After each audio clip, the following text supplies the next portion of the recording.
Okay, everybody, second Cabral HouseCall of the weekend, episode 3670. If you want to check out the questions, head on over to stephencabral.com/3670. And hopefully got to tune into yesterday's show. It was a lot of fun, a lot of great questions. That was episode just 3669 if you want to check it out after today's show. But why don't we get started? Let's look at today's first question coming in.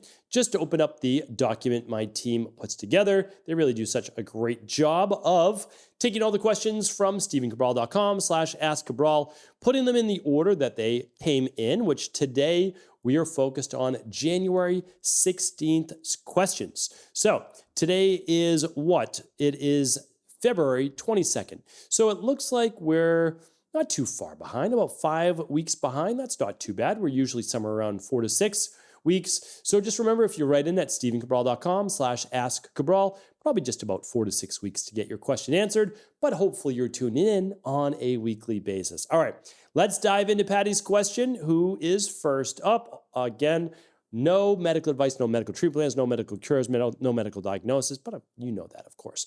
We're looking for the true, deeper underlying root cause, not just the symptom-based diagnosis. All right, Patty says, how do you lower and keep cholesterol low during early menopause and when you have familial hypercholesterolemia? I have 315 total cholesterol, 240 LDL, 70 HDL, 50 for triglycerides. I'm 5'4", 120, gluten-free, dairy-free for 13 years and very low carbs and sugar.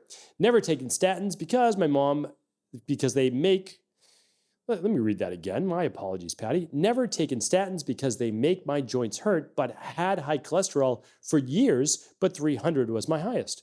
What can I take that can help and what should I eat? Thank you, Patty. Okay, well, I am not going to be able to give you the full protocol right now because, of course, I don't have your lab work in front of me from all your different Big 5 labs and all that good stuff. But what I can do is give you a good foundation. Of course, not giving medical advice, but a good foundation.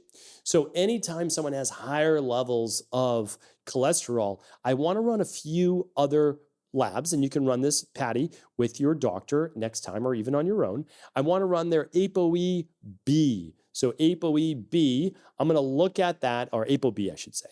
And I want that number lower the better, right? But definitely below a 90. And apolipoprotein little a, now if it's genetic, it's going to be a little bit higher, but we can still use omega-3s and a few other things in terms of exercise to lower that a bit. So those are kind of my minimum. I like to look at VLDL. I do a very advanced cholesterol profile. I have a whole podcast on it. You can search it at stephencabral.com/podcast. Of course, they're all free. And if you can't find it, just ask at cabralsupportgroup.com, and the team would be happy to help you find it. That is what we do. All right, so we know that this is an individual. 315 is high cholesterol, but it doesn't necessarily mean hypercholesterolemia, but when you have 240 for an LDL, sure, that's elevated. First things first, you always have to make sure that you are doing your cholesterol levels tested between 8 and 10 in the morning and that it's fasted. If it's not a fasted cholesterol, you don't really know what your baseline is. All right, after that, again, you can listen to a lot of different people, but I'll tell you this, when I take the oath of do no harm, I mean I'm not going to experiment with anybody's health. So we are going to do a predominantly plant-based diet. Our fats are going to be predominantly avocado and olive oil, but we are still not going to go on a higher fat diet. Doesn't mean that it's low fat. It's certainly not higher fat. Okay, so we've got a nice Mediterranean style diet, and we're going to use psyllium husk fiber 3 times a day. Not once, but 3 times a day. That will absolutely help to, again, I can't give you medical advice, but lower someone's cholesterol level. So we just put it that way, right? Okay, so that's a great place to start. We're increasing fiber from fruits and veggies, and antioxidants, but we're also going to use psyllium husk fiber to bind up cholesterol and get it out of the body. That's a big thing. All right, you listen into yesterday's show too, because we gave some other recommendations. Red yeast rice extract can be amazing, omega-3s, vitamin D3, the daily nutritional support, and that's probably where berberine. Berberine is one more that I would do, and I would do that about 1,000 milligrams per day. Even though your triglycerides do look good, it can be helpful. Oh, and the last one, of course, is proteolytic enzymes 2 upon waking. All right, that's where I would start. And I'll do more shows on cholesterol, no doubt about it. I'll probably do a lot more shows on cholesterol. Thank you, Patty, for writing in. All right, Anonymous is up next. Anonymous wrote, "Hi, Dr. Brawl. Just wanted to confirm podcast 3576 reviewed a PubMed study that gave the minimum daily dosage of about 10,000 FU to obtain desired results. The podcast gave me the impression that supplement exceeded 10,000 FUs a day, since only the 20,000 FU number was given. However, 3+ doses per day would be needed. Please, can you clarify? Proteolytic enzyme supplement, natto serving dose 20,000 FU per gram." Okay, totally know what you're saying. And so you are not incorrect. So based on new data, no, I wouldn't say it's based on confirmed research that this dose is not too high. That's the 10,000 fibrin units. That's what the FU stands for, is fibrin units in this case per gram. And so what we want to do is we are actually, and I would say it's going to be out from when you hear this, about 8 weeks. Yeah, about 8 weeks. So I still use the Proteolytic enzymes by Equilife, and that's what I continue to use. We're going to actually increase that from 150 milligrams of nattokinase to 500 milligrams, and we're going to add in one more ingredient to make it even better, which I can't share right now. So it's going to be an amazing product, not just for the arteries and reducing calcium and plaque in the arteries, which Patty I just recommended, and I recommended it a lot on yesterday's show, but it's actually going to help with joint-based pain and inflammation. So stay tuned for that one. Of course, I'll announce it on a Friday review, but Anonymous, you are good to go. What you're saying is correct.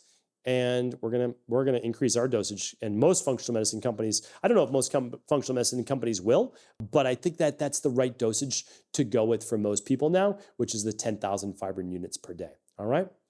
Ashley's up next. "Hi, Dr. Brawl. I have a detox meal timing question for you.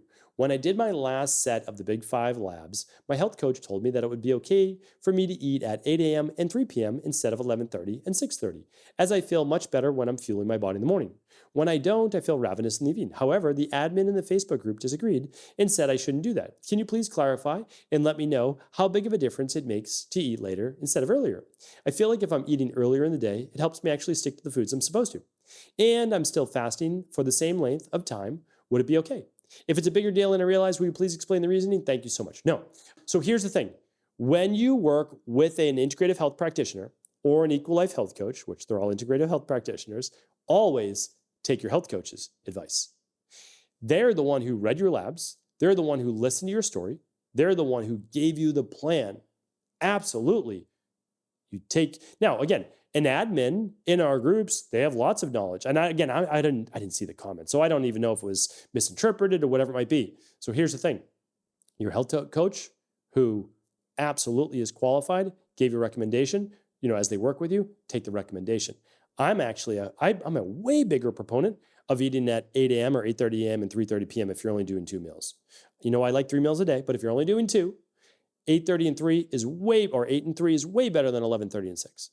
Because the more, I'm telling you right now, everybody can try the experiment. You never have to believe me. Your sleep scores, your heart variability will go through the roof if you stop eating by 4 p.m. So you might say, well, why don't you stop eating by 4 p.m.? Meaning me, right? The reason I don't is that there are some things in life to me that are even more important than reducing my biological age, right? A lot of people, it's different for them. They don't have kids. They don't have a family. They really just need to worry about themselves and their own health, and I totally get that. Most important thing to me is my wife and my daughters. And so for me, I couldn't possibly imagine not having a 5:30 to 6 p.m. dinner with them. Would never happen. Would my sleep scores improve, my heart rate variability improve, recovery improve if I stopped eating earlier? Yeah, probably would, but that's okay.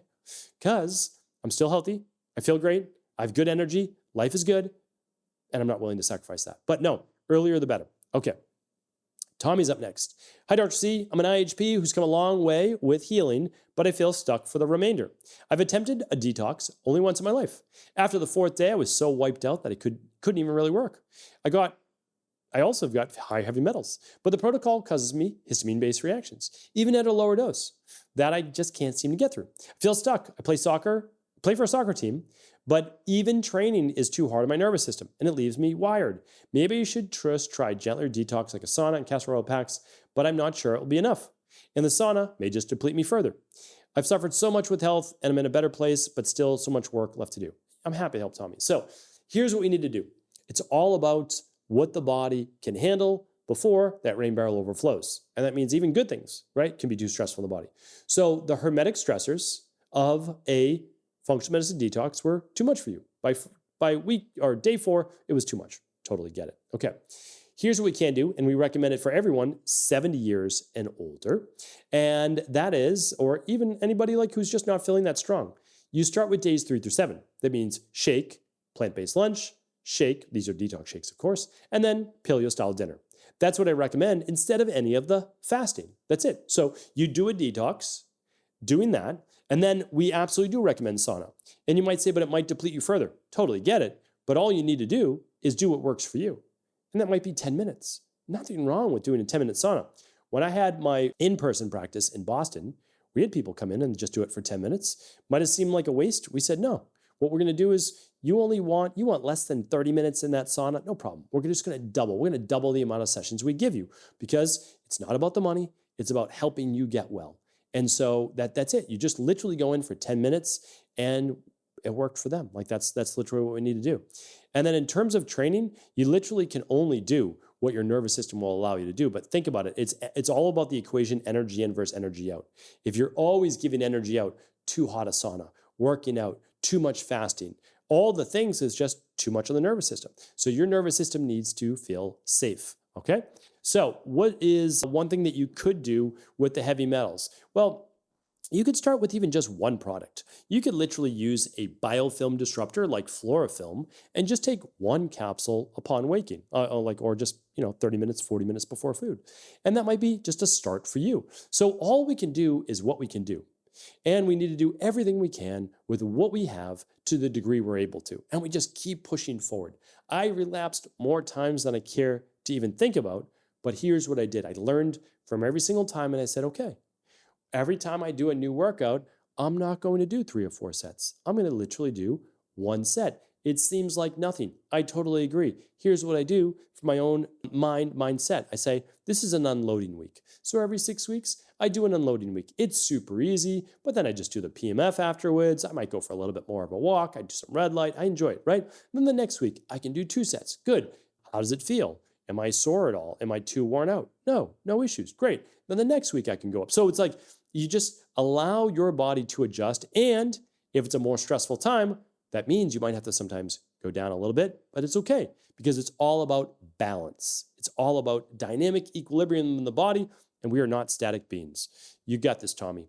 All right, one more to go. Let's see what today's question is, our last question. It's from Lou. Lou says, hi, Dr. Cabral. I am 15 and listen to your podcast every morning on the way to the school with my mom. I was wondering, what would you say are your 5 favorite books? They don't have to be health books. Thank you, Lou. Lou, I love that you listen to the show. So excited that you're 15 and you're doing this with your mom and you're learning at such a young age. Although, of course, 15 years old isn't young. You're now a full-fledged teenager in high school, making a lot of decisions for yourself. So this is why it's great for you to learn about health. What I would say is this, I'm not going to give you any health-based books. No need. Keep healthy, keep eating the good quality, whole foods, very little packaged box or colorful drinks or energy drinks or any of those things, right? Let's get the foundations right first, right? So whole foods first, 1 ingredient if we can, maybe 1 shake or smoothie a day if you do sports. Okay, but here's what I want to do because you put me on the spot. So now I need to think about 5 books. My daughters are 11 and 13 years old. My youngest daughter, though, has been reading for quite some time. I consider her to be a little older in terms of reading, but here's what I would share. These are the books that I ask them to read. They have a whole stack in our living room that they know these are the books that I would love them to read. They read all their own books and then they read some of these. I'm going to give you the 5 that I think will set you up for success in life. This is good for anybody, any age. Literally the first one I'm going to recommend to you right now is called Chop Wood, Carry Water. Chop Wood, Carry Water. This was my 2025 book of the year by Joshua Medcalf. All right. Chop Wood, Carry Water. Great book. Great book. Okay. The next one it's an all-time favorite. It's called The Magic of Thinking Big. Great book about mindset, thinking big, no limitations in life. Honestly, I'll tell you this. Life is truly what you make it. It really is. And on the other side of persistent dedication, discipline, and hard work, you can achieve pretty much anything that you put your mind to. You don't always know the timetable. I didn't know I didn't know if I would ever get well, but I was not going to give up. I gave up, I should say this. I relapsed and gave up many times, but I always got back up, always got back up. And yes, it took 10 years, but I was able to figure it out, right? I was able to figure it out, of course, with the help of many great people. All right. The third one I would give you is, I'm going to give you another book. One of my daughters loved this book. It's called Pound the Stone, also by Joshua Medcalf. Pound the Stone, great one. So the first one, I don't want to give it away. The third one, it's about a high school basketball player. Really great story. Lots of great lessons in it. Amazing. Okay. The fourth one, what would I give you for the fourth one? The Ultimate Gift. This is a great book. Stovall, I believe, is the author's last name. A great book. Great book. Read The Ultimate Gift. Might be the first one you read. I would read probably Chop Wood, Carry Water. I would read The Ultimate Gift first. Such a great book. Now, there's 3 in the series, but read the first one first. The last one, save this one for last. It's the biggest one, but worth reading. It's called Success Principles by Jack Canfield. Read that by at least your senior year of high school. Here's my recommendation, though. Read 10 pages a day, every day for the rest of your life. I know it seems like a lot, but it's only 30 minutes. And I know it's 30 minutes in addition to your homework and your sports and everything else you have to do. But you can break it up. You can do 10 minutes earlier in the day, 10 minutes midday, 10 minutes at the end of the day, or 15 minutes to start the day on maybe a car ride or so, and then 15 minutes at the end of the day. That will give you 3 minutes per page. You will get through 10 pages a day. If you do that, you will finish at least 1 book a month. If you do that for the rest of your life, I'm telling you right now, there's nothing that you can't learn. There's nothing then that you can't accomplish. Thank you, Lou, for writing in. I appreciate you. Appreciate everybody for being a part of this community. Thank you so much. I'll be back tomorrow with a brand new Cabral concept.